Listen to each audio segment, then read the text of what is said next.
Just here in draft. It's definitely surprising, not just in terms of what you expect to see, but also in terms of performance. For the most part, Blue Side has been crushing internationally, every region, every level of play. So it is surprising to see people opt into the red side. Fallen Bandit does have his weird picks, and so maybe they're looking for a specific counter pick matchup. Well, we'll see the bands here. Callista, Azir, and Tom Kent for FOXA Academy.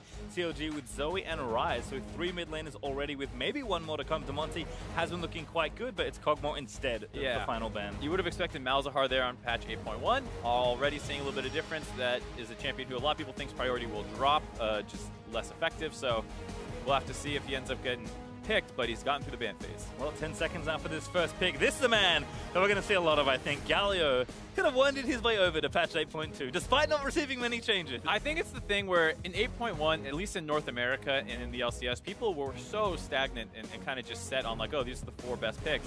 But in other regions, there are a lot of mid laners getting played, and now that we're on 8.2, a couple of these nerfs come in, I think you'll start seeing a lot more champions. And Galio, like you said, seems like one of the ones that people kind of forgot about. Yep. He's a little more AP now, but he's still strong. Yeah, it does exactly the same thing as Xayah. Going to be the first pick here for CLG Academy. Again, stock certainly rising for this champion. It's just crazy to think how much has changed on a single patch cycle.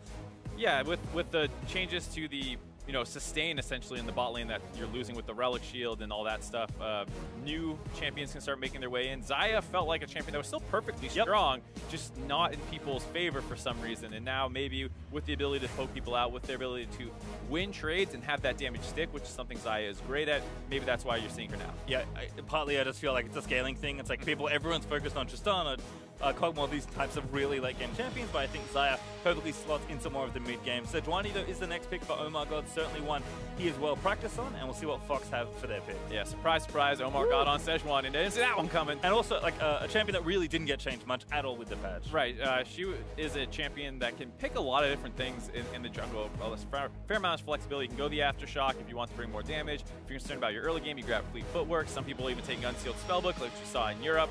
Teleport Sejuani, because why not, Everyone gets an Unsealed Spellbook, as Jarvan and Camille, actually the next few picks for Fox. This is something we would expect more in 8.1, but again, same kind of story. Jarvan Sejuani, top tier junglers, didn't really get changed in this patch. Nope, and it's a great comp already for topside Snowball. We haven't really seen what CLG is going to take into the Camille, but you have the backup from Galio, and we're going to get an Alawi. Alawi, don't see too much of her, but always fun. Certainly a champion that in solo queue has received quite a lot of attention. And it's interesting because Alawi is kind of that champion where you want to punish her because she's not very mobile, but when you gank her post level 6, you're kind of like opting into a big fight that she can kind of win 2v1s. So it's an interesting pick into a Jarvan and the Camille who want to lock you into a certain area, and then she's going to try and turn that area into her playground. Yeah, we'll see if she can do that there. But again, Klepto also getting changed on this patch, I believe, so potentially affecting Alawi there. Tristana, though, is the ban for CLG Academy, so taking that Xayah, now going after the AD carries, this Talia is the first ban for Fox here in Phase 2. Right, so we see that the kind of mismatches, CLG having their AD carry but not their mid, flip side for Fox Academy. So Tristana banned out, probably one of the strongest ones left available after the Kog'Maw Callista bans. So like you said, probably going to see some attempt at a hyper carry, but after you get rid of those, I mean, we started to see more things like Caitlyn taken or Varus, and those don't really fulfill that role, and the Varus actually banned out. Yeah, I mean, Ezreal's kind of a big one that jumps to mind, especially for Lost, but again, same thing. Ezreal did get hit on this patch with the Mystic Shot change, and Klepto also affects him. Right, so it's tough now to see what Fox Academy are going to have to go with here. The Kleptomancy change is a really interesting one because a lot of people were starting to opt into it more. Alawi was another user of that, so already seeing those rune choices coming into play early on. And there's Vladimir actually for CLG. Looks like mid lane, given that Alawi has already been picked. So, certainly we've seen more top, I think, but you can play it in different spots. I was going to say, Alawi top is what we expect, but it has been ran in support in other regions. I think it's primarily China where they do some long stuff there. You hear that, you're like, oh, it's probably China. Yeah. But I will say, with the Kleptomancy changes, that doesn't affect bot lane Alawi for the most part. So she will stay at full power. Nothing on this patch should really have affected her. Maybe even with the changes to itemization down there, it might even become easier for her. I don't know. We'll have to see because there's still a possibility for that Vlad to go mid or top. Well, Rakan was the ban for Fox Academy in Phase 2, keeping that away from CLG.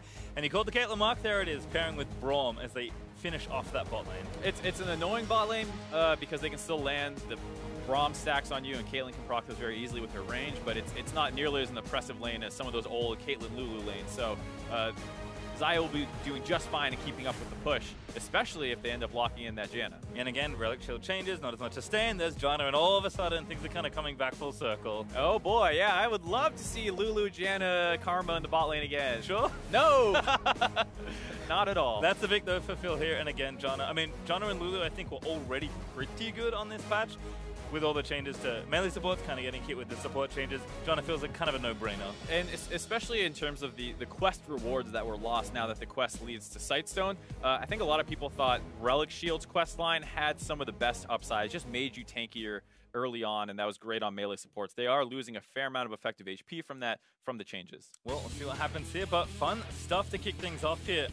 CLG certainly looking to recover from what's been a rough start for them in Academy. FOXA Academy on the other side, bouncing back. They felt like they were going to run the tables in the first few weeks, but have not done so far. But I'm already excited just to see the slew of changes that have kind of happened here. Again, a champion like Galio, I mean, maybe not a new one, certainly, but I'm glad to just see it enter the North American scene. Yeah, especially in this comp. It's such an interesting lineup where you have very, very clear focus on topside Snowball. Caitlyn, Braum are mostly going to be looking to hold on to the laning phase. And then CLG Academy, I mean, they just got this like kind of weird team fight comp where everyone's good in 5v5s, but they don't have a great way to start them. Sejuani being their only engage, Alawi known for having struggles getting into a team fight. Vladimir can get in, but sometimes people can get away from him if there's no lockdown.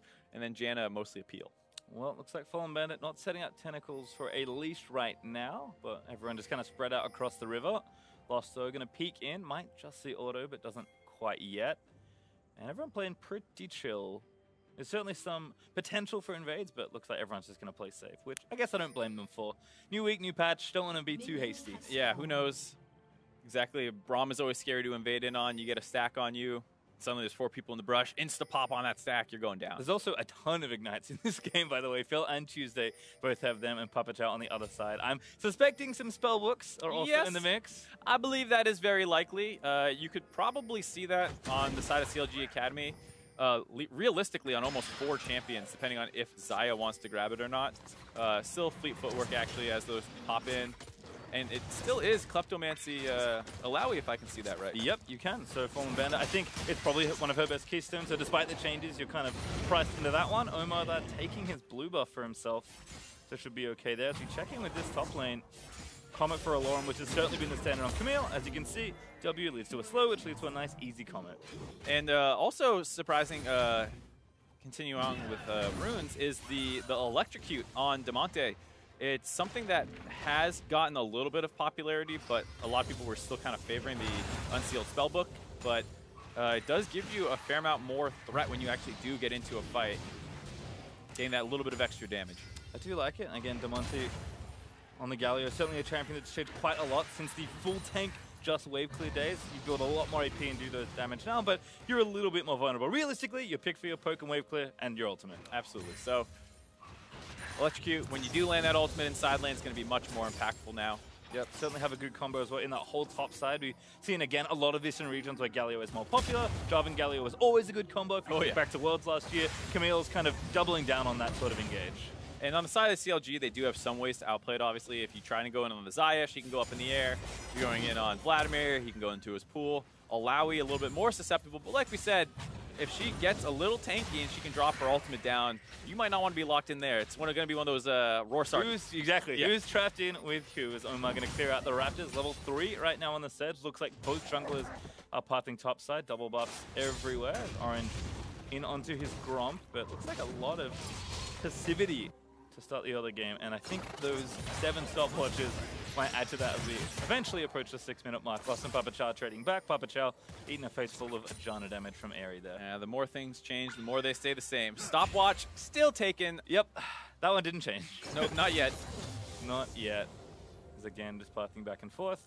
Kind of curious to see if we can see more action in the bot lane. Again, once the stopwatches are up, it's a lot harder to do some sort of dive, but at least as far as harassment and actually denying waves and minions off your opponent, there's a bit more space for that as well. And we've seen that with Braum into Janna, while it is a Janna-favored matchup, it is very jungler-dependent. In the 100 Thieves games versus CLG, they ganked it very aggressively, as Tuesday not in the best position, but should be able to get after it just fine. Empowered Q up, so just Qs away and takes a bit of extra damage there from Odd Orange, but should be okay. And keeping up nicely in CS as well. Actually push that out to go roam as Alorum with another comment in onto a Fallen Bandit, but Alawi right now getting that push going. This is a very odd matchup, actually. You don't see this one too much. No, it's not at all the common matchup. It's also one that doesn't have as much outplay potential necessarily on the terms of Alawi. A lot of matchups against Camille have really like weird situations where if you can stun her out of her wall jump and things like that, you can really mess with her combos, and she wants to disjoint your spells, but there's not much disjoint on the side of Camille. You can dodge like a tentacle smash or something like that, but if she lands the test of will on you already, it's just a very strange matchup. It's actually interesting to me because I feel like Alawi is just kind of like this juggernaut, right? She gets stronger as the game goes on. It kind of feels like a gear check in a raid in an MMO where it hits a point where Alawi's just like has too many items, is too tanky, does too much damage, and outplay all you like. She's just going to beat you 1v1. And sometimes I think, especially when Quas was playing her last year, you saw that she does fit into team situations better than I think people give her credit for. In solo queue, it doesn't work, but in a more structured team game and competitive, you have times where you're standing at Baron for 45 seconds baiting it. And her E is a great way to force people back. If you land that onto a primary target, even if you don't kill them, you chunk them extremely low. And that, like I said, not super valuable necessarily in solo queue settings, but that is very powerful and competitive. Well, actually, a TP back from Bandit, so does go back down a little bit of CS. Alorum should do the same, although right now is walking based on the position of that wave. A Tiamat now finished for Camille, and this is kind of what we expected here in the bot side, especially with a champion like Caitlyn. Lost in Papa Chow, just chugging those waves towards the turret. Yeah, it would have been nice to see CLG willing to play more aggressive and battle them here, but going with the Doran Shield start on Xayah. A lot of people are hoping that the meta would get more aggressive with the changes to Relic Shield, but I think there's always the possibility that you just see Doran Shield take the place of Relic Shield, still a defensive start, and the lanes don't get that much more aggressive. I will say that especially if you look towards the NALCS, the bot lanes that have been more successful are the ones that are willing to be more aggressive. I think it makes sense. Like, it feels so fruitless to do some sort of all-in or trade when they're just going to heal it all back up. But eventually, if you do it enough times, you will actually get an advantage. So you certainly want to be proactive. It's not an excuse to play defensively just because the meta says so. Absolutely. And the thing is, too, if we do start going back to this squishier meta where Karma, Lulu, Janice start becoming more prevalent, you saw at Worlds, hey, just because you're in that meta doesn't mean you can't pick Leona and try and kill all of them. Unfortunately, no. Even though I would love that. Still back here in the top side, though, just checking in general, about 7 minutes through the game, and it's been fairly quiet, actually. Jungle's just been farming, everyone's getting their stopwatches online, so kind of expecting a slower, maybe 6-7 more minutes. Yeah, I think once you start seeing sixes come in, for especially the side of Fox, they have a lot of potential to snowball and set these kind of crazy dives up with the Galio-Jarvan combination, so you might see more action, and as Alawi starts trying to get more focus on a bully, people can start trying to jump in on her, and some very intense trading up on the top side. Also very interesting, Alawi going with double Ruby Crystal start, maybe anticipating some of that aggression coming up on her side of the map and wants to focus more on surviving the initial couple gank attempts. Yeah, Camille's got pretty sick gank assists, so yeah, definitely want to avoid that one as Orange fancying something here. Down towards the bot side, Bandit again back in. There's the ultimate, Alorum! That's his clone, it's taking a little too much damage, slow will land. Alorum is now the vessel, and Camille's got to play back. And with that pressure on the top side, looks like Fox, instead of going to cover, are going to try and look at this bot lane turret and get Caitlyn go. Yep, Orange at level 6, ready to go. No ultimate there for Xayah just yet. Does get trapped in the pit. The arena is set. Lost is looking for it, though. Stopwatch is popped. Demonte is down here, though, for the assist as Auto flashes out of the way, but he gets stunned out of the stasis, and first blood over to Lost. Oh my god, looking for it. Flashes for the ulti as Lost flashes out of it. Papa Chow still in a bit of trouble, hops back towards Demonte, staying with the big hemo play, torn there from Demonte to try and stop the bleeding, but Papa Chow goes down. Which ends up being a 1-for-1 trade, slightly favoring the side of Fox, because you do want to get that Caitlyn going. She gets the first blood bonus. Being a kill, not doing much else, and at the end of all that, not too much damage done to the turret, all the objectives still standing. Yep, just a trade overall. Nice dive, though, from Fox, as Alorum actually stayed in his lane. Looks like he had some potions to chew through, and he does still have his TP, so he's able to get back to the lane and feels confident to play up here, knowing that Fallen Bandit still about 25% of that cooldown left. And taking another look at this, this is one of the best times to get the dive off 3-6 and all their disengage tools come in, so there's no way for Xayah to stall with her ult here, no way for Janna to blow everyone back, and even though you do get that stopwatch off, you still got that Braum passive on you, very easy to pop afterwards, but now, because they live for so long, they're on the far side of this turret, even though the minions aren't, or the minions are still there taking turret aggro. it's just such a far distance to run that Tuesday and MarkZ can get that cleanup kill on Pop Chow. Yeah, Pop Chow getting trapped a little bit there in the dive, but such is the price of the aggression there by FOXA Academy. And as we reset this game back in, 9 minutes through, a little bit of blood spilled, but bottom lane could see even more action given that the first Drake spawn was Infernal. That sounds good for FOXA Academy, given that it seems like their boss side of the map is a little bit stronger right now, and if they can get another play like that off, you would love to grab that objective. Yeah, you can see 10 CS up for Lost, BF Sword and a Zeal versus BF Sword, 2 long swords, so certainly an advantage in total gold of those items, but in general, I think Lost just going to be a bit happier with those combat stats. His boots have also come through as well, as he did take magical footwear, so get a discount as things move on. MarkZ though gets face checked by Odd Orange, but Orange is out of there. Says, get off my lawn. Well, lawn got off.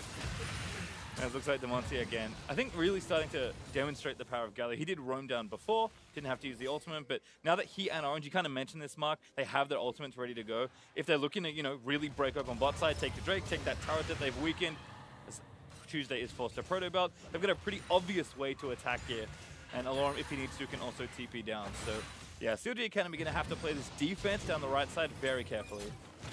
And they see them pulling the Infernal Drake, wanting to start it off, but CLG Academy is reacting. There is a fair amount of zone control between the Galio taunt, the Caitlyn traps, and all that. But I don't think that they have quite enough damage to just brute force a 5v5. Well, does land a stun there. Trap follow up, yep, does land. Knock up also there. The Galio ultimate's going to come out, and MarkZ, goodbye!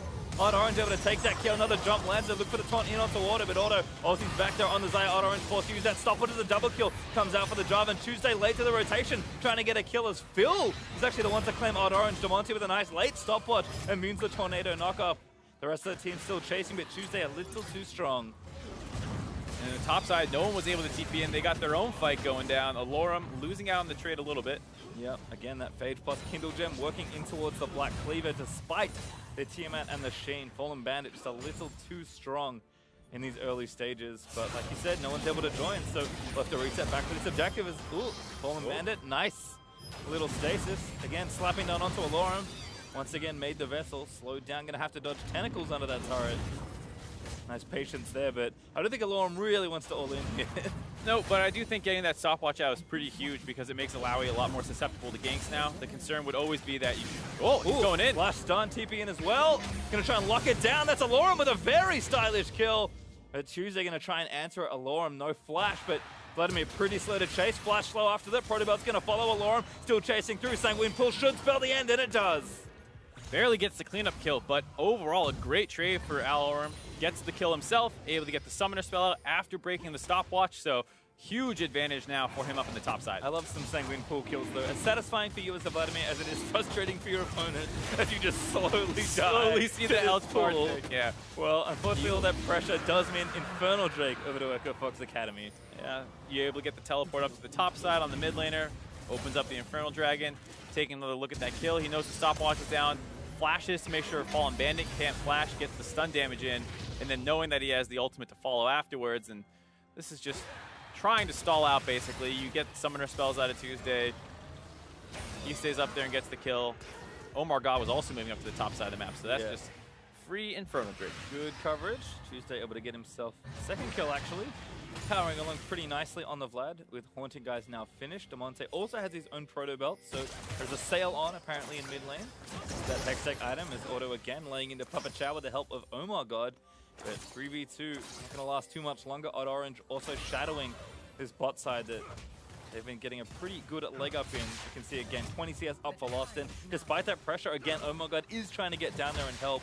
It's a little too dangerous with Demonte almost having his ult back up, I believe. And there's just so much proactivity possible for FOXA Academy. They have so many ways to pull the trigger and actually go. The concern was that the Alawi counter pick could draw a lot of pressure, but despite, you know, getting the push advantage, hasn't really built that significant of a CS lead and actually got solo killed. So that kind of victory on the top side of the map enables you to go even harder on the bot lane. You see them going in for these constant invades, getting vision control, and making sure that eventually they're going to be able to find another dive on the bot lane here. Things are getting very precarious in the bot lane. Dangerous for Auto there, but does manage to clear the ward relatively safely. Odd Orange going to find this one next to Blue Buff though, take down that control ward.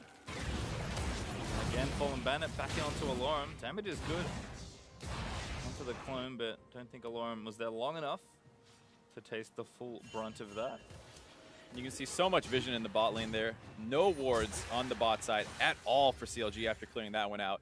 And without counting the zombie wards, they instantly make me wrong by throwing that ward over the wall. I wasn't there before! Yeah, it was 0 second ago. But they have so much vision control between their actual wards, their zombie wards. And it's just going to make it so easy for Fox to know that, hey, MarkZ's not on this side of the map. Play safe top. We can brute force a play at any point. But instead, with Auto Orange making his way up there, looks like they want to cover this blue buff invade. Yeah, looks like maybe they feel safe enough in that 2v2, especially with Galio able to roam around. Knock up there, stun lands after. MarkZ going to have to run away though. Tuesday going to get stunned in. No, it's actually MarkZ. They're going to lock in instead. There's the Galio Jarvan combo. Goodbye, Omar. Oh, so filthy. No way to get out at all. You have Jarvan and Camille locking you in the same place, but it is a lot of ultimates down on the side of Echo Fox, so it is hard to continue fighting the situation. Well, Fallen Bandit gets a grab, but Alorum able to skate out to safety. Blue buff successfully defended, though. Did end up on Auto Orange, though, so yeah, you got that little uptick. You lost a life to keep blue buff off a Galio.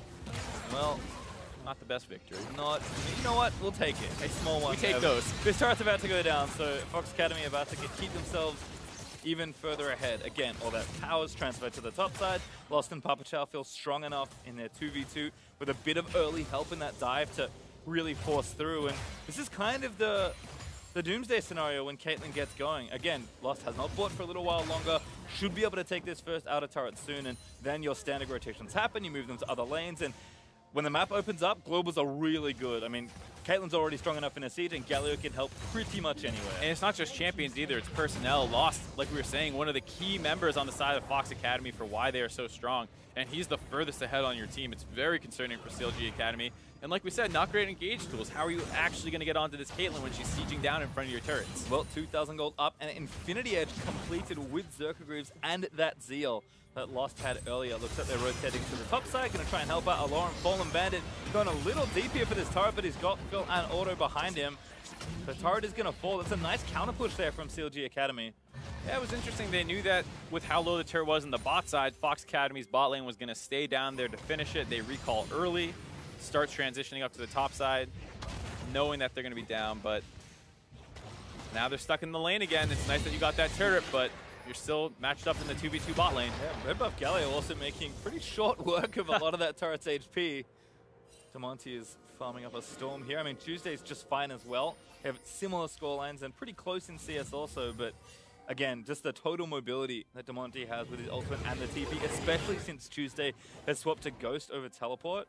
It's going to be a lot harder to track this Galio in any sort of fight. It's also interesting to see his build path. Galio's really nice because of the flexibility that's available. You can go with the Abyssal Mask if you're trying to go into more AP threats, or if you yourself have more AP threats, if you want that early damage amp for your entire team, but he's on an all-physical damage team, so instead he goes the Proto Belt right away and then builds into flat magic resist pen. Going to end up going with that Leandries. So just a lot of choices that you can make, and it looks like Demonte's making all the right ones. Yeah, both mid laners should be there soon. Still going to get Infinity Edge done. Essence Reaver is done for Auto, and looks like Lost didn't get too many crits onto that Janna, so Ignite Janna, stay safe for now. Yeah, that's a very scary proposition. Invade though, Orange, so just going to put a pretty quick rest of that one. Alorum again in trouble. Fallen Bandit might just go all the way in for the dive. Alorum forced to flash out of the way. Fallen Bandit's going to chase! Hook shot away, and Alorum got to dodge maybe a little bit more, but is still safe. Tentacle, not going to get it. Yeah, he's safe for now, but with all that pressure that Fallen Bandit's able to produce, they are going to try and take that down, but Tuesday's getting ganked in the mid lane. Yep, taking them damage, but just Hemo Plagues defensively. Doesn't have to burn any summoners. And oh my god, popping that Rift Tower that they got earlier after that trade in bot side does mean the turrets are going to equalize a little faster. Fildo forced to pop the watch. Although damage back in, Alorum's actually comes to the top side with a TP. Lost gets one, that's going to be two. Alorum collects a second. Echo Fox 2 kills and the turret. But you're in a bit of a split push situation now, or base race, excuse me, as they have Shelly helping down the bot side, but 4 men up on the top. And like I was saying, very impressive from CLG Academy to recognize that Fallen Bandit is strong, and that's a point they can really push on this map and try and get some gold back. They were behind and are still in total gold, but getting an additional objective, if they can save this top tier 2 especially, this is a really intelligent trade from CLG. Dunk, Popped out by Tuesday. Nice flash from the Vlad, but won't have either summoner for a little while now. CLG doing, like you said, a really good job trading. That CS lead starting to accumulate more and more on the bot side. The extra sustain that is available for Alawi through Kleptomancy, as well as just whenever a tentacle hits an enemy champion, feels like it's giving her these big pushing advantages. Hold on. Ooh, Tuesday. that was really slick from Demonte. Tuesday just got locked up in the Galio CC chain. Ignite down, though he flashes out to safety. Oh my god, going to go back in with a Papa Chow is there to defend. Phil low.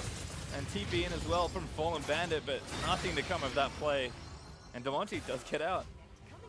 That was a bit surprising to see for CLG Academy, not willing to just kind of concede that turret after they overextended going for that dragon.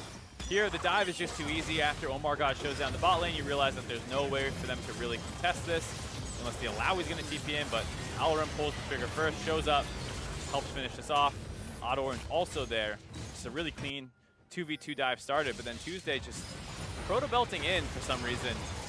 Gets obliterated by the Electrocute Galio. I don't even think he meant to die. I think Demonte was just cleaning the wave out with his heroic charge, and Tuesday got caught in the crossfire. Regardless, play does not go well for CLG after losing that mid-outer turret, and despite the turret score being even, that's a little disingenuous to the total map position. Absolutely. You saw the proto-belt by Vlad putting him in the path of the Justice Punch. Oops. And then Sejuani was coming from behind. Delivered. Yeah. Well, just one of the concerns that you have with CLG Academy was their coordination, and you can kind of see where it crops up there. Well, on the other side, EchoFox still looking to put a stronger hold on the map. 4K up. The next Drake for them will be Infernal. CLG Academy got the Cloud Drake, but I think that's a trade that Fox are happy to make. 2 items for loss. Also, as Alorum works towards his second. And we talked about Leandrews earlier for the mid laners. Actually, both sides have it. Yeah. Demonte's now finished that damage item as well, working on his third. Almost identical build paths. The only difference is the boot choice. And I am a little surprised to see Galio go with the Merc Treads. There's really not much CC on the side of CLG Academy. You have Sejuani and everything that she brings, and then I guess Zaya, but that's pretty much all you're looking at. And afterwards, they're not doing too much else. Maybe picked it for the matchup specifically to itemize some MR without needing to go into a full item. It's hard to say. Certainly is, but you mentioned, mostly just going to be flying in there anyway. With all the help you can get from Camille and Jarvan. Auto also trying to play catch up just as Zeal right now, although probably has some gold to go and spend. Looks like that CS lead is building pretty heavily though here for Lost. Approaching 50 pretty quickly. As EchoFox can just kind of take their time. Again, 22 minutes in, still relatively early in the overall game. Should be comfortable in this position. Yeah, and on the flip side, top side of the map has only about a 20 CS lead. Alawi, while she does become strong in the 1v1, if she's actually able to dive Alarum is going to be the thing, because she got really close on that bot lane previously, but she needs to actually convert those into kills and draw pressure down to herself. Yeah, Alorum's also shown that, you know, he's pretty evasive on a champion like Camille. And of course, eventually should be able to scale into the split push and at least neutralize that potential threat. CLG, though, again, just kind of moving around. Really just, I think, don't want to lose the next Infernal Drake is the obvious thing here. I mean, given the amount of control EchoFox have, especially given that Lost is building in towards item number 3 in pretty short order. I don't know how realistic that is, but if you can keep it off, especially that Caitlyn, go a long way to helping you here in this game. But Baron now up, certainly a threat that both teams can attack, and CLG gonna probably have too many questions to answer and not really equipped to do so. Yeah, if Fox can kind of get that great vision control that we saw on the bot side earlier, and now on the top side, it's going to be a ton of pressure for CLG to face check. That Caitlyn, like you said, nearing 3 items, not many armor items that she's going up against, so you can expect her to chew through those tanks and frontliners for CLG Academy, and that's always the concern. Caitlyn from behind, or even not that worrying, but when she gets ahead like this, she just destroys front lines. And kind of EchoFox, you can see why they're putting stock into their young import 80 carry player. Was good at getting ahead on the likes of Ezreal. Now that that champion's got changed, doing kind of the same thing here on Caitlyn. And again, much like the main team here, which is always fun to draw comparisons, EchoFox are a team that played pretty fast and loose at times. Yeah, that you can see just with the strategy itself, a clear snowball top or bot strategy, get some winning side lanes and let's go. And they're executing it pretty well. The question will be, can they close out the second portion of the snowball, which is where EchoFox, the main roster, is still great at.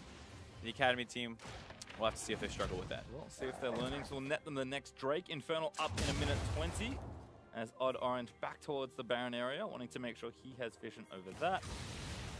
Double checking, looks like he has a Knight's Vow as well. So again, a lot of investment into the carries here from FOXA Academy. Auto though on the other side as we're kind of keeping track of the marksman. 2 items for Zaya isn't bad. She'll scale pretty well as the game goes on, but really needs to build in towards the likes of that Infinity Edge and get things going. As Oh My God's found one, it's on the odd orange, but he zips out with the flag and drag. Pretty tense, pretty crucial moment in this game. Again, CLG will know that they're behind moving into the fight, but they will have to do something about the objective. And you see Fallen Bandit starting to move up to this mid lane more often to assist with that kind of pressure that they need to actually contest the vision and push FOXA Academy back, but Fallen Bandit now in a bit of a funny spot. Whoa, that was a funny one. Does pull him out of the hook shot, but actually going to go for the all-in because Demonty is going to make this a very unfair fight. Goodbye, Fallen Bandit. There you see the electrocute on Galio coming up huge to burst Alawi down. It's super important to not allow fights against her to go on for prolonged periods of time, and that crazy regen becoming a factor. They end that fight instantly, and with that get a ton of bot lane pressure. You kind of see why this combo is a thing that we're surprised to not see earlier in the LCS or the NA Academy. And looks like Baron started up. Gonna get some TPs in. There are 2 TPs. Demonty is the back one, I believe. There's a Lorem, yep, in the front. So Demonty right where he wants to be in the middle of the enemy team to zone them out of the way. Taunt lining up, gets Omar. Baron just gonna get rushed down here. Demonty forced to flash away. Does get stunned on the other side, doing a lot of damage though to Auto, and the Baron does go over to Fox. Demonty even gonna get away as a Lorem. Looks at the re-engage in onto Omar. Forced to flash back into the pit towards his teammates. A bit of an oopsie there for the Camille, but everyone's alive as they take the Baron. Yeah, at the end of it, you gotta say that's a net positive in a massive way, though it didn't look as clean as it could have. The double TPs, zoning out, buying them enough time to finish that Baron. Like you said, losing some flashes as they're not sure whether to press forward or retreat. But now, they have the Baron buff. They do lose the Infernal Dragon for it, but still a net favorable trade. And it's about can they start taking these inhibitors down now with that pushing advantage. Yep, again, Infernal, a good investment there for CLG Academy, and great for them to keep it off of Echo Fox, but the damage you generally do with the Baron should more than outweigh this. This is just dirty, just so dirty. And Fallen Bandit kind of gets baited into this fight. He's thinking that this is going great, my Steris Gauge prop, but boom, there's some backup and he gets destroyed. Camille was starting to hit that point where the laning starts getting a little bit easier for her. You get some sustain with the Ravenous Hydra, so you don't get poked out quite as easily, but you're still expected to win that fight if you're the Alawi until the backup shows up. Yeah, doesn't feel very fair that Camille's ulti arena is about the same size as Galio's ulti knockup, but yeah, Jarvan also ult locks you in this little small area, and then even if you flash out of it often, the Galio ult still clips you. I smell some synergy. Yeah, that is a pretty potent dive comp. And again, you kind of look at the top side, how well they've been doing, able to start these fights. You look at kind of the back end, what does the Ankel, what does the carry look like? Oh, it's a 3.5 item Caitlyn that's now storming down your turrets with Baron buff. Echo Fox Academy pressing forward here versus CLG. 6,000 gold, and looking to make that lead a whole lot bigger. You see that they are struggling a little bit with the wave clear. Zaya does have a decent amount, but none from the mid laner really. Alawi has a good wave clear, but you don't really want her paired up there when you're going to have a split pushing Camille. So going to be a couple of difficulties on the side of CLG to keep these minion waves out. Oh, Phil does flash out there. Ignite Gina again. Gets himself out of the way.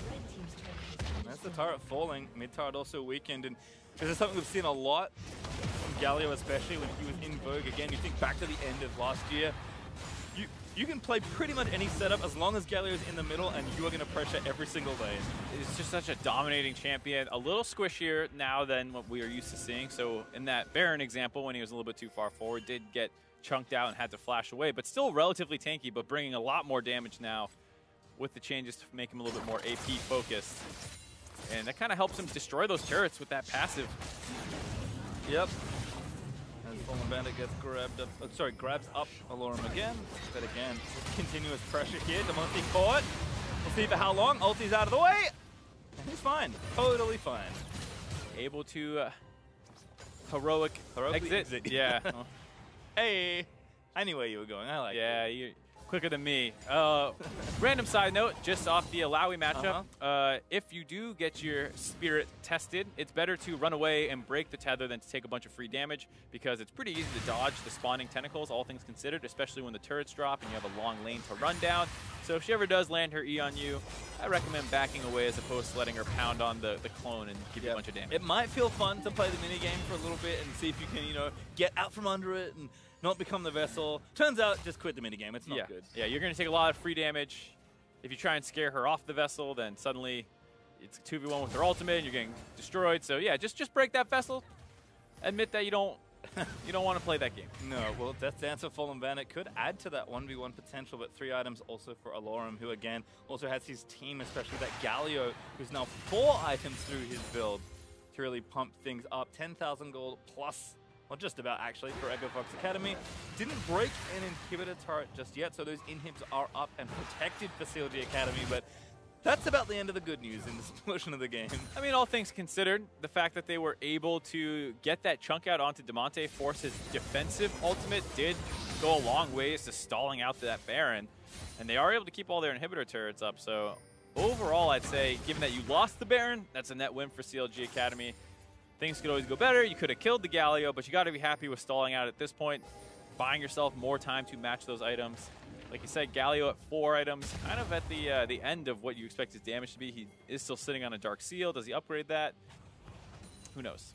Find out in just a minute, I imagine. But kind of what you're saying there says to me that CLG will be playing defense for quite a little while longer. I'd say probably 10 to 15 minutes as we'll play this game again. Fallen Bandit trying once more, but Damonte's already in. Oh my god, just can't get in through the ultimatum at all. And Odd Orange is actually going to start the rest of the party off. CLG Academy do rotate down, but Fox right behind their team. And strangely, MarkZ, yeah, like you said, blocked out by the ultimatum, but didn't even throw his ultimate in to try and stall out. Alawi, like we said, this champion that if she can stay alive, can drop a lot of damage, and with the Death Dance complete, if you give her time for her tentacles to do work, she should potentially be able to lifesteal up in that situation, but it seemed like MarkZ didn't want to pull the trigger, and now 4v5. Yeah, tough stuff here for CLG Academy. Look to lose this mid inhibitor turret. It does go down.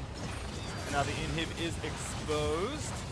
That should fall as well. CLG Academy, I think, tickling the front line of FOXA Academy, but they will back away. Baron is back in 1:25, and there's a Cloud Drake on the table as well in 55 if they like that. Things are getting out of hand now, 31 minutes in. FOX has a pretty easy setup now for that Baron. They have the mid lane to push in and plenty of damage to burn it down quickly when that Baron spawns.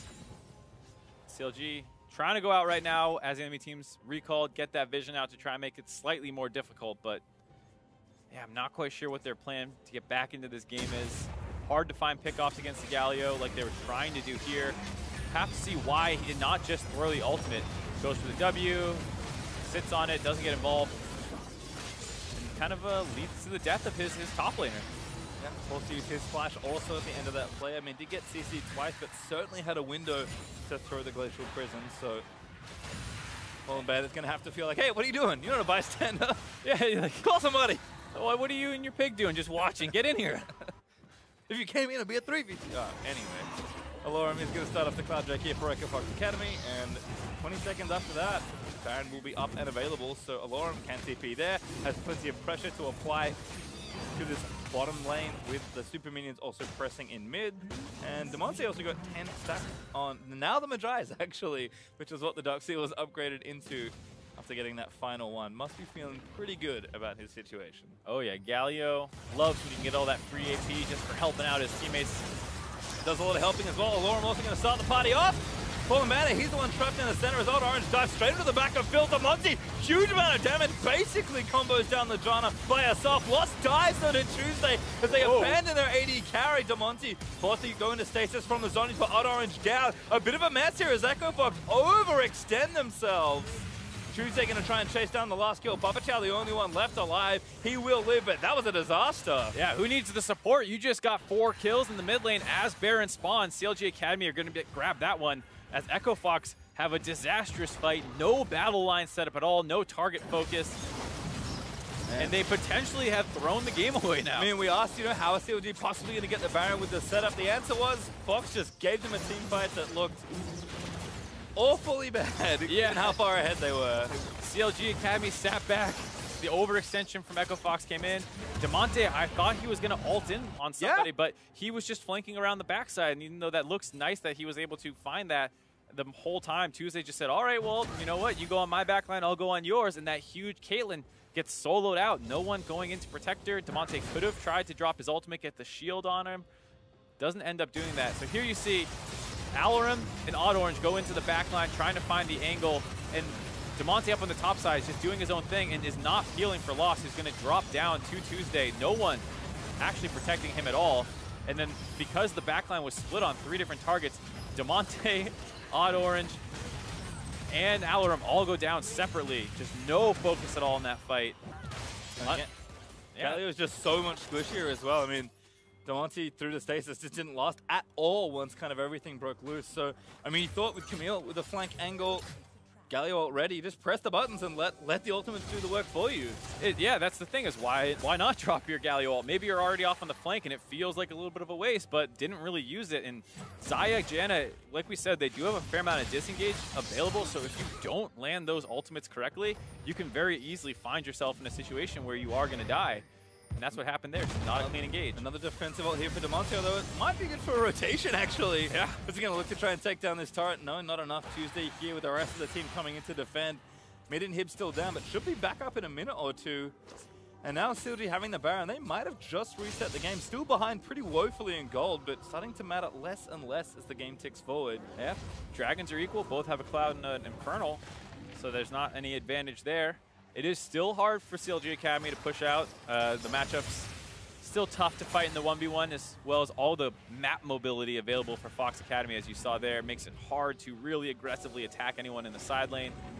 So they're going up 5 strong in the mid right now to try and push against this super minion wave. I mean, obviously they can't see what we can see as far as, you know, what gold is where, but must be feeling very confident after picking up that Baron. I mean, Auto doesn't even have his next BF sword item upgrade to get, or a second Zeal item. Just has Essence Reaver, Shiv, and Lord Dominic's Regards. And he didn't have, I think it was the last whisper when that last fight happened. So if this is what Xayah is doing in a scattered team fight from Echo Fox, can clearly clean up if CLG Academy can find a better fight, or if Fox just do the same thing and really mess up the execution of that 5v5. Yeah, it looks like right now they're just choosing not to opt into any 5v5s. Both Alarum and Damonte in the side lane split pushing. And like we said, CLG Academy trying to respond. It does stall out that push in the mid lane, but a little bit more gold going back their way. Down to 8,000 gold after it was in the 5-digit region. It was, which is never good. Blue buff though also up, and again, Echo Fox still have the foothold here on this map. Elder Dragon also available in a minute 50, but with that inhib respawning for CLG Academy, the last of those super minions should be dealt with in short order. And even though they'll be at another disadvantage as the next objectives do spawn, if nothing else, I think mentally CLG Academy will feel more comfortable with the fight. And as far as total items go, I mean, John is getting pretty strong, has 2 good items to help shield this Xayah. And Xayah is now actually at 4 items with the Infinity Edge completed. Absolutely, and while CLG Academy's comp, like we said, doesn't have great engage tools and it feels very awkward, and they don't have as much CC, Echo Fox's frontline is in a lot of ways squishier and less defensive. Vlad can pool, MarkZ's a straight tank, and Alawi has that kind of drain tanking capabilities where Alarum, Odd Orange, and Damonte all just kind of pop. They're not true tanks in any sense of the word. Papa Chow's the closest thing you have, but he's oftentimes going to be dealing with whoever's diving onto the Caitlyn, so it's not impossible for Auto to kind of chew through this front line of Fox should they flub their engages. If they land them, that's probably a dead Xayah. Well, we'll have to see, because if Tuesday can freely dive the backline again, doesn't matter how good Lost is, he's not going to live, even with a Morph Mortius now finishing his 6-item build. I mean, this is about as strong as your Caitlyn's going to get, so going to have to play very well around this next Elder Dragon spawn. Looks like both teams know that that's the major objective, so there is going to be a scrap.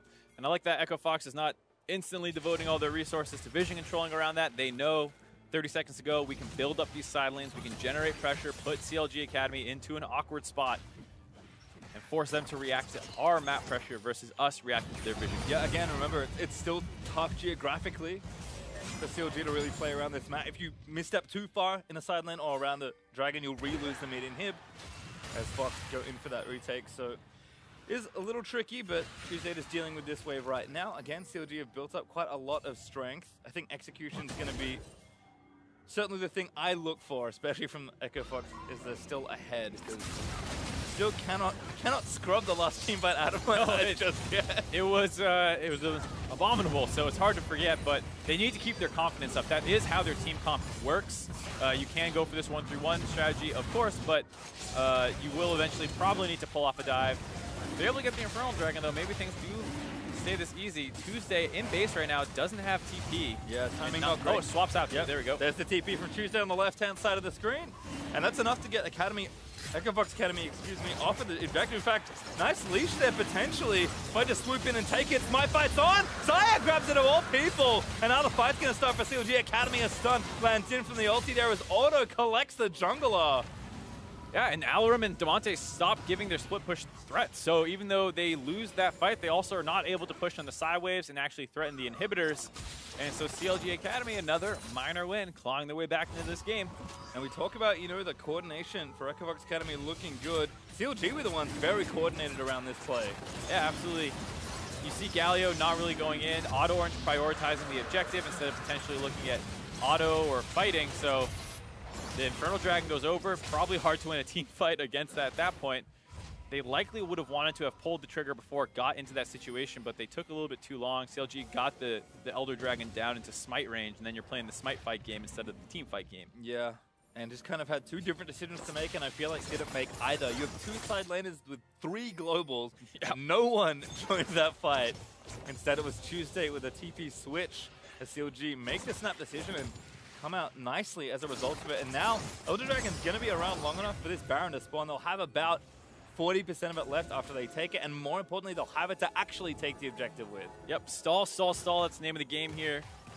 Until you actually hit the even item power spikes. It will always be an uphill battle on the side of CLG Academy just because they will probably never be able to completely match the map pressure that FOXA has. But if you can get the Baron or a team fight, you can win. But instead, they're attacking the side laner and Alawi. Yep, Fallen Bandit again going to get locked up. Damonte is going to find the combo win, but Fallen Bandit doing what he can to last the night. Fallen Bandit, no, dead to Alarum as Tuesday also makes his way in. GA popped though by the Vlad, but that does give FOXA traction back around the Baron. Alarum fighting Tuesday, but Tuesday regens so much on this Vlad. Flashing in. Oh my god, a Tides of Blood double.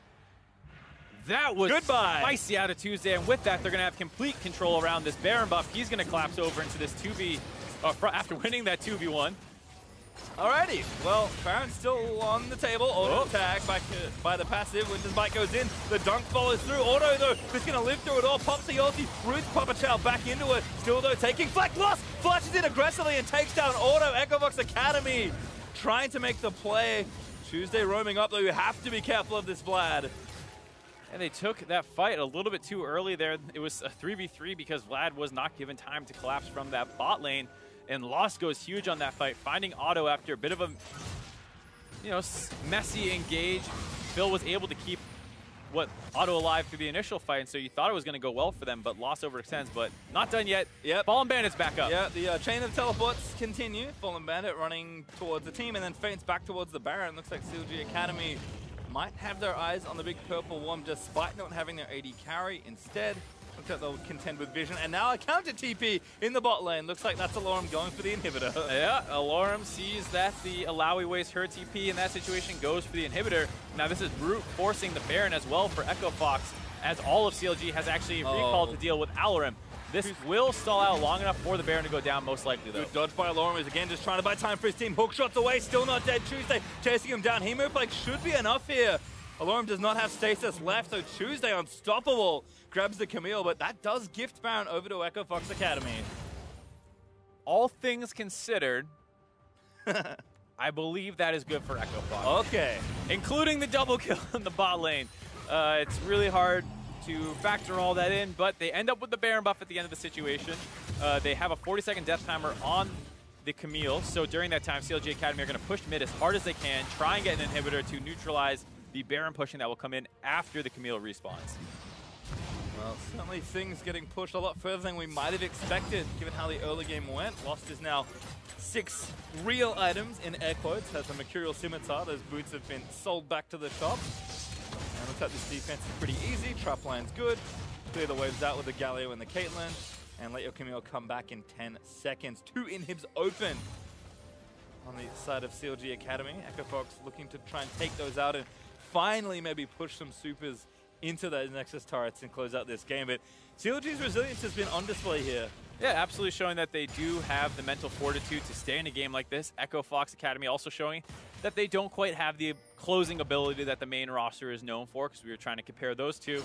So there's a little bit more work to be done in terms of the learning, but this game not out of the woods yet. It's very scary against CLG Academy's comp. They have a lot of late game damage and scaling. Vladimir picking up that death cap now. It's 7-1-1, showing that he has no issue chewing through the front line of FOXA Academy, as well as we saw in previous team fights, lost. And we expect, again, you know, champions like these bruises on Camille and the former Mega Tank Galio to be a lot tankier in those situations. But Tuesday saying no.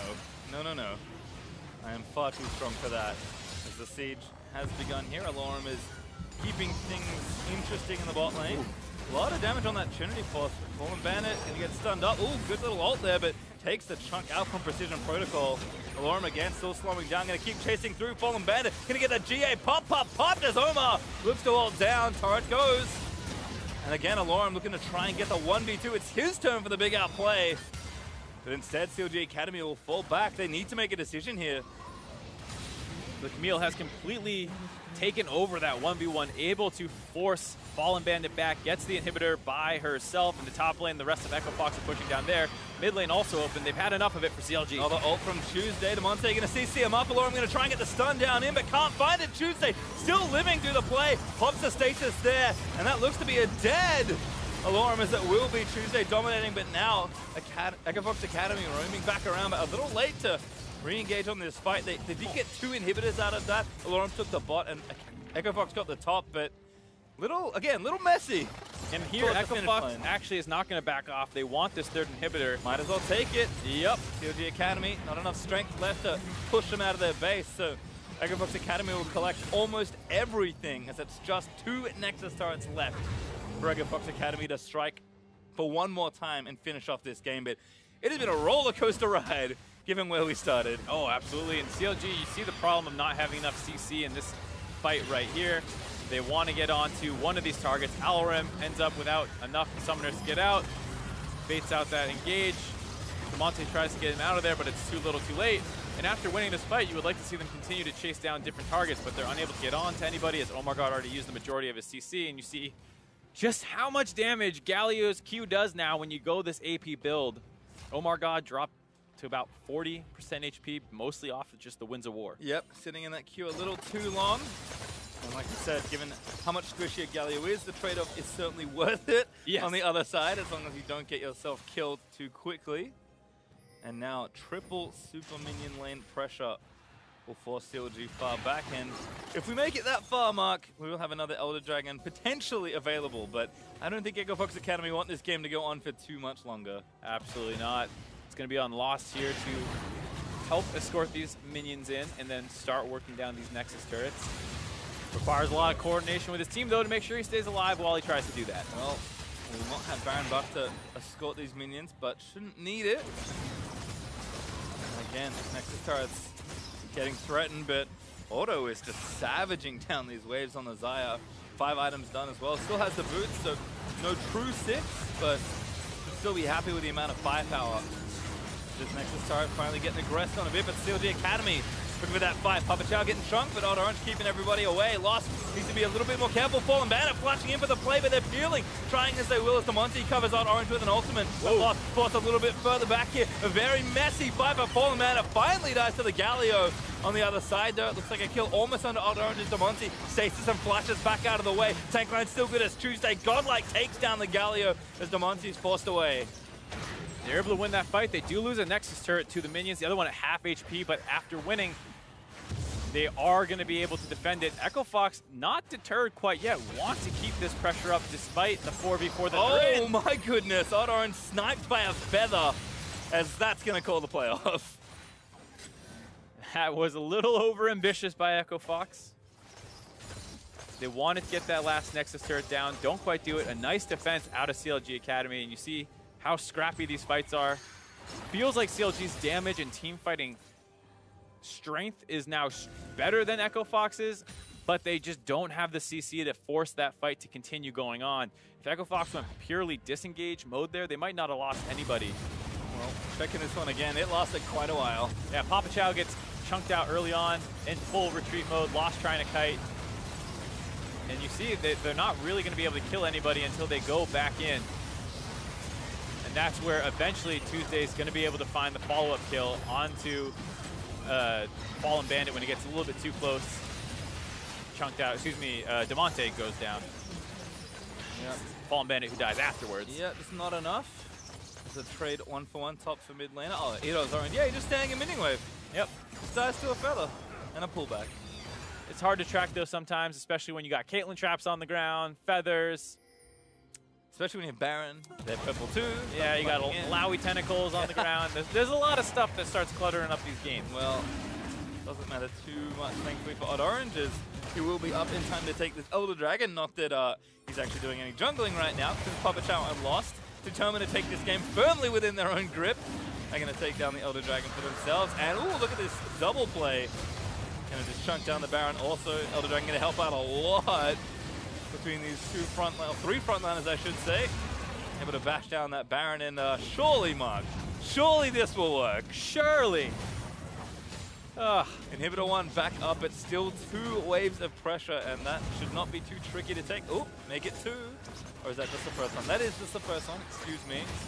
Still 2 down here in mid and top, with the double big buffs in play here for FOXA Academy. Camille already working on this top one, takes it down very quickly. And like I said, look at that Galio damage now. Lands the Q, 1 tick of the AoE persistent damage, and drop down to heaven. Oh my goodness. Almost 2 kills there for Demonte straight up as he tries to stasis through the Hemoplague Redemption. They're going to go back in, and goodbye Galio. Tuesday doing so much damage, but again the inhibs do go down as a result. I mean, with the Baron and the Elder Dragon, 4v5, maybe they fancy keeping this push going. We'll have to see. I mean, that is the Sejuani ult down. That is the only real form of engage that they have. You do have to be worried about just getting caught out by Otto's CC. Mid inhib also respawn, so it's only 2 down for CLG Academy. It's going to be tricky to get involved. Ghana is giving Otto so much extra power late into these fights as well. And that is going to force Echo Fox away as we're cresting the 51-minute mark. I'm a little surprised to see Echo Fox back out there. I understand you don't want to die and you don't want to force any action, but with MarkZ not having his ultimate for a little bit longer, there's no real way for them to get onto you. You don't need any more items. We're taking a look at this. As much as we were talking about how much damage Demonte does with this build, he takes it just as quick back. So the ultimate lands, puts him in a bit of a bad spot, now has to use his Zhonya's, and while that stalls him out, it doesn't put him in any better of a position.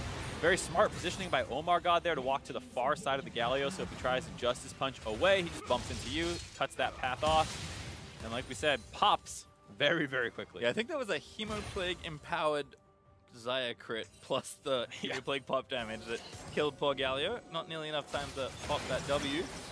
And so will go down as a result. He's back in play now though, as that minute respawn timer has now finished, and can ult back into a fight if they want to start it here. But again, still troublesome. Baron up for a little while longer. Looks like about 30% of the duration left. So Echo Fox will have a chance to likely push 3 super minion waves in, or at least to start a fight. A nice QSS from Lost. And Demonte again back in position if they want to re-engage, but Echo Fox playing this one appropriately slow. Right, that is the primary form of engage down. Alarum, despite getting chunked up, has a total of 3 lifesteal items completed now, so he just heals up perfectly fine. And even just going to walk up and just threaten these turrets again, just not being stopped at all. Alarum actually just maybe going for the Nexus. I mean, Tuesday's dead. I just don't think they can do anything. Echo Fox, they finally find the pits. Oh my goodness, Alarum chunks down the Nexus, a solo mission, but will push Echo Fox to the victory in a 52.5-minute game. Maybe the closest range backdoor I have ever seen. You're backdooring with the enemy actually in their base, able to close that one out. Very impressive play out of Alarum. I mean, it was map play all game long, it felt like, for Echo Fox Academy. You know, 3 globals between the Galio and the 2 TPs with Camille and their mid laner. They made so many different plays with their TPs. Certainly 5v5 didn't look too good in the midsection there, but I guess they had a plan and they stuck to it. Yeah, and here we'll take another look at that final play by Alarum. CLG Academy is getting desperate, and they focus down the 4-man in the mid lane, so he just says, you know what, screw it, I'm running up mid. And he's able to get the damage down, starts getting very low, gets blasted back, then a flash forward and get the empowered Q for the final hit on it. And that was surprising that they were not actually able to keep Alarum off it. They were in a losing situation anyways. That's likely the end of the game, but very impressive to see Alarum take matters into his own hands. I mean, it's funny. We almost always talk about split pushing as the thing that gives you this advantage to get to the inhibitors. And when a super minion spawn, generally the rest of the job's pretty easy. That was the first time I think I've ever seen a split push happen where you basically split the map so much that your Camille could backdoor a Nexus. Because that was the same principle applied, just in a very weird way. Yeah, absolutely one of the weirder backdoors we've ever seen. It worked. I'm not kidding. Yeah, no hate. It definitely worked. It's just weird to see. And overall, though, it was a great game out of Alarim. He did get counterpicked after taking the Camille. They had a very clear snowball topside strategy, but he didn't actually need any help for the majority of that game. Won topside all on his own. Well, to hear more about that victory, I'd like to welcome Lost to the broadcast via Skype. Lost, how you doing after a 53-minute game there? I'm pretty tired out, actually. But, you know, with such a long game, it actually feels so much more satisfying to come out victorious. So, yeah, I'm feeling really good. You say satisfying, but would you have rather continue snowballing that game, or do you like the kind of triple Nexus base defense that you have to start, or triple inhib base defense that you got pushed out on? I'd prefer an earlier win because long games are really stressful. But you know, it would be nicer if we ended it early. But you know, that's just how it went out, and I'm just really glad we won. And in general, of course, it's pretty early in the season for you guys, but you yourself, as an import player in Academy, have been playing exceptionally well. Kind of what's the experience like having so much early success? I'm just glad I'm not disappointing too many people. I think I'm doing all right. I'm just really glad I'm surrounded by really helpful and pretty talented teammates. So, yeah, I'm just glad to have my team around me. I'm feeling pretty good. I think you've definitely been one of the highlight players thus far in Academy. Very impressive KDA, and then also in-game, just very aggressive play overall. Playing a lot through you this game. Was that something that was a draft strategy where you could go either top or bottom, and you were deciding on bottom in-game, or was it more of a pre-game decision? For us, we actually drafted to probably play for top side, but things just turned out that we could play for the bot side because we were getting lane priority and whatnot, and then we ended up taking first turret, I believe. So, yeah. It wasn't really, it was kind of on the sketch thing. Well, kind of fun stuff there. My final question to you, just kind of a general metagame thing. Obviously, 8.2 had a pretty massive slew of changes. You know, as the AD carry for your team, how do you think those changes affected the bot lane? Now that Targons isn't really a thing, because it got nerfed, things are more, I think, aggressive in the bot lane because, you know, there's less sustain, you know, getting chunked or mistakes get punished more. So I probably like it more that way. There's no, like, you know, just chilling in the bot lane, more aggressive playstyle. So, yeah, I'm cool with that. Well, certainly been successful so far. Thank you so much, and good to see Oceania being represented in the NA, at least some ways. But thank you so much for joining us, Lost. Thank you so much, guys. All right, thank you. He's doing all right. How many times has this kid died? Yeah, I don't know. Single digits, probably? I think it's definitely single digits. It might be literally one digit. Well, our first commercial break is coming right up, but stay tuned to the Academy League for Game 2, where Cloud9 takes on Optic Gaming.